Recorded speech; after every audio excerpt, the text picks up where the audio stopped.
Hello everyone and welcome to another very nice game from the World Fischer Random Championship. While Magnus, Carlsen and Wesley were battling it out for the title of World Fischer Random Champion, Nepomniachtchi and Fabiano Caruana were battling it out for the bronze prize for the third place. So this is one of the games. It's the first game of the Rapid, so 4 classical games have been played. Fabi started the match the same way he did against Magnus. He won the first game of the classical time section, but then one game was drawn and Nepo was able to win 2 games in the classical time format. So Fabi needs a lot of wins to get back in the match, that goes without saying.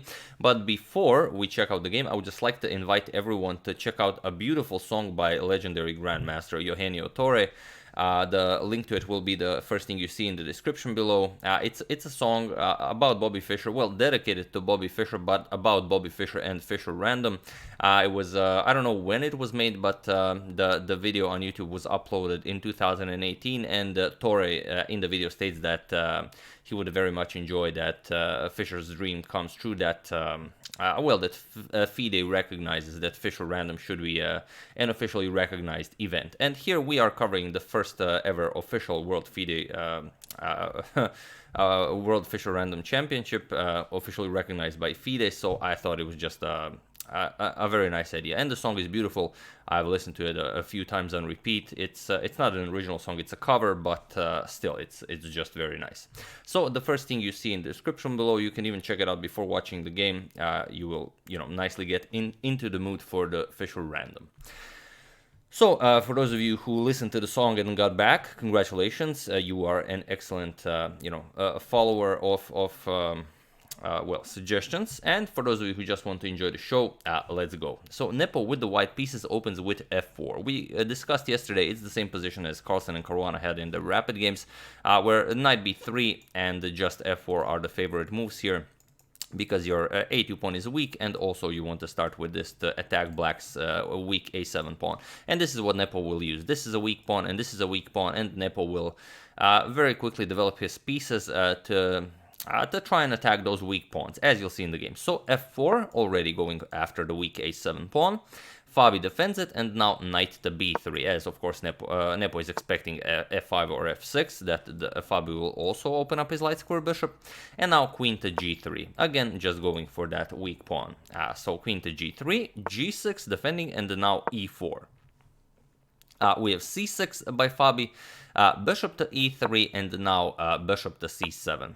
Nicely developing the bishop. Magnus got in trouble in his game against Wesley for developing the bishop to c7, but here it's a different position. And here Nepo doesn't mind wasting a tempo, as it comes, there's a nice battery here that will go after the a7 pawn, and Nepo's plan now is a4, a5. So we have queenside castle by Fabi, and now d3 first. We have king to b8, and now knight f to d2. Continuing development with d5 by Fabi and a4. Now with the idea of a5, if you capture, just bishop captures on a7, but a5 is coming. So with d captures on e4 by Fabi, now a5. So knight to c8 first, guarding the a7 pawn with the knight, and only now d captures on e4.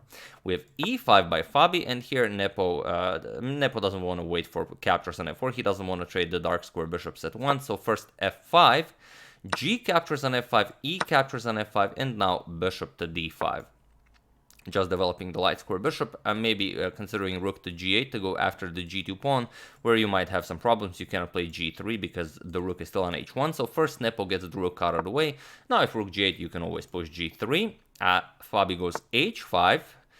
And rook to a1, with the idea of a very nice rook lift with rook to a4. So we have knight to d7 by Fabi, going for that c5 square. Not immediately, but maybe c5. Maybe he has ideas of pushing e4 and then developing the knight over to e5, maybe even with a pawn sacrifice. All depends on what Nepo plays. So rook to a4. It's a very nice square for the rook. Covers the entire 4th rank. Also covers the h4 square, which prevents black from pushing the pawn even further. And also you cannot attack at b6 covered by the pawn. This is covered by the knight and the bishop on e3. So the rook is very safe there. We have a6, not allowing the pawn to be pushed further with a6, and now bishop to e2. Now Nepo gets his other pieces into the attack. We have knight to d6, and here just queen to f1. Very nice. Now the queen bishop battery goes after the a6 pawn. You might have ideas of just snapping off that a6 pawn. So first c5 by Fabi, and now what do you do here?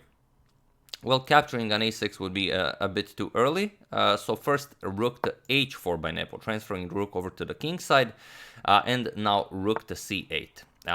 Lining up the rook with Nepo's king, as the position might open up if, for example, c4 is pushed, c4 is captured, then, for example, bishop captures on b3, could open up the c file, and then black could maybe have some ideas.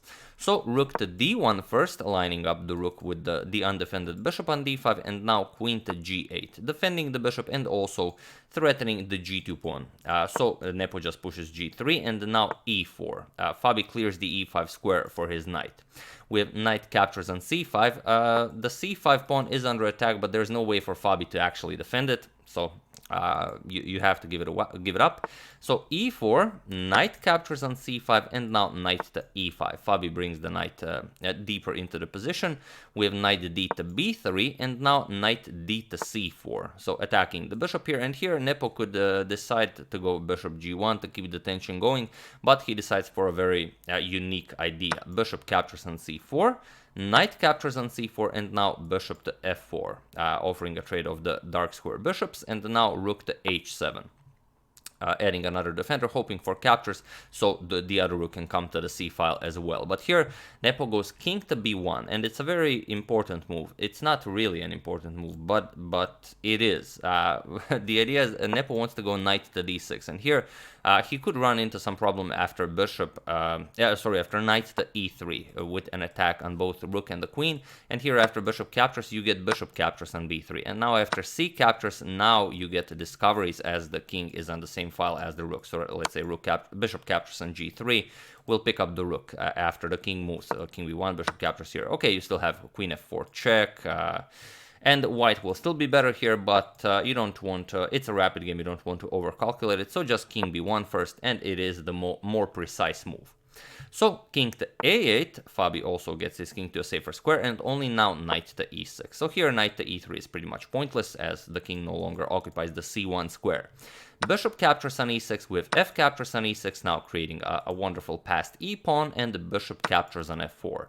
We have queen captures on f4 by Fabi, and now you could well consider a lot of things. You could go for the e6 pawn, it's not a problem. Then white picks up the e4 pawn, maybe the queens get traded, and then the game continues. But here Fabi prefers f5. It's just he just defends the pawn here.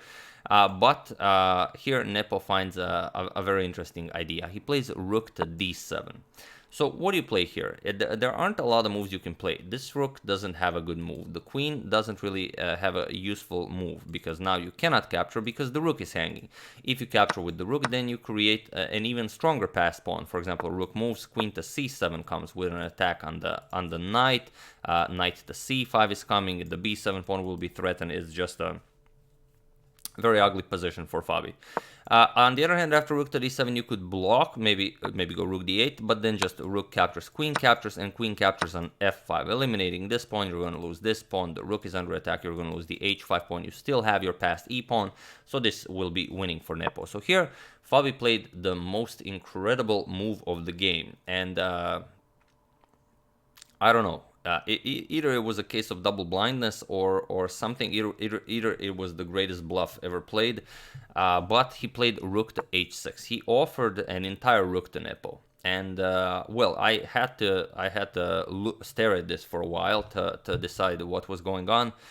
Because after queen captures rook, there doesn't seem to be anything here. You can try feeding this position to any engine. It will just be a weird position. Like even if you there are some suggestions by the engine, knight e5, rook b8. I mean, those are all useless moves, as black is completely lost. I thought maybe e3 to threaten something, but still you just eliminate the defender of the e3 pawn. For example, rook captures, queen captures on e3. You're just down a piece, and this pawn is still going to become a queen. So it's really just a very impressive move by Fabi, and a very resourceful move. You know, when two of the best moves don't work, then you play a move like this, and Nepo actually doesn't capture the rook. Nepo plays e7, and the Nepo was much better on the clock. I believe Nepo was around at a 3-minute mark, whereas Fabi was below a minute. So this is Nepo just refused the rook. It's really impressive stuff. And here with this move, Nepo allows Fabi to get back into the game. So Fabi should have gone for rook to c6, getting the rooks to the c file, trying to create some chances against the white king. He goes rook to f6 instead, and now we have rook captures on h5 by Nepo, going for the f5 pawn now. Queen to e8, attacking the rook here, and now rook to c7, now just offering a trade of rooks. And here, okay, if you trade, then you get queen captures here, and then if rook to c6, trying to do something with this queen on c7, then you just check. You have to bring the rook back, and now queen captures, rook to h7. The game continues, where white, of course, is better. The king is much closer to the black pawns.